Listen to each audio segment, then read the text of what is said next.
Hi guys! Share ko lang ang small business namin na printing and crafting. Gagawa nga ako ng magnet picture. Perfect pang gift o souvenir. Nagko-customize rin kami ng gusto nyong design. Ito, at papakita ko ang gagawin kong design na family picture at nilagyan ko lang ng 2 Bible verse na text.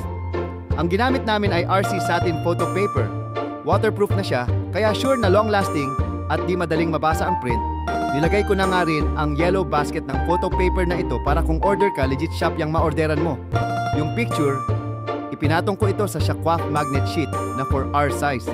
Instant magnet photo na, pwedeng-pwede sa ref o sa metal surfaces. Mag-message o mag-comment lang po kayo kung magpapagawa kayo ng magnet souvenir na perfect sa binyag, birthday, or pang-gift. Pa-share na rin itong video. Salamat!